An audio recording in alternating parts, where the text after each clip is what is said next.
हथियार वाला हवे एकदम रख ले बनी कि एकर के आँख जन मोरे होय सखी हमार वाला हवे एकर के आँख जन मोरे होय सखी एकर के आँख जन मोरे होय सखी हमार वाला हवे। और आपके लिए यूपी बिहार वाला हवे हीरो हेड सब हथियार वाला हवे हम हई यूपी बिहार वाला हवे हीरो हेड सब हथियार वाला हवे।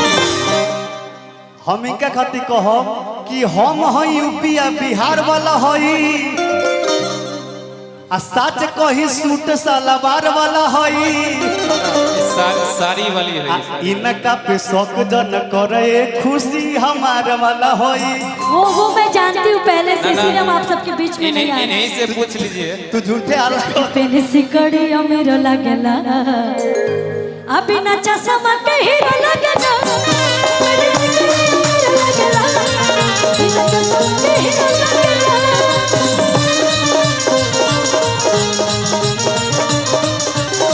मन करे खाई जाई सना त सेव कश्मीर लगला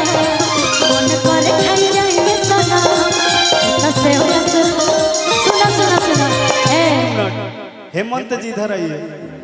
इस क्षेत्र के बहुत ही अच्छे कलाकार हेमंत जी अच्छा और मुझे बहुत प्रेम करते हैं आइए इधर हेमंत जी और ये आपको बहुत बहुत प्रेम करते हैं बहुत आपको मानते हैं रवि जी के भी बहुत अच्छे फैन हैं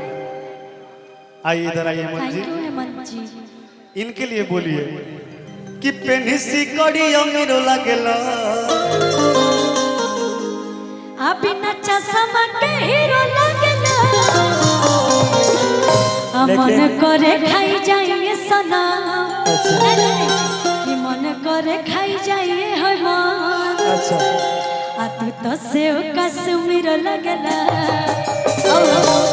कि खुशी के रन बेरो लगला वाला चश्मा में हीरो लगला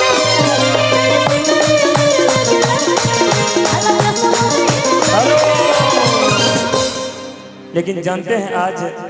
आए हैं तो आप दोनों के लिए हम यहाँ पे आए हैं और 50 किलोमीटर से दूरी से चल के आए हैं। हमारे निहाल भैया बोले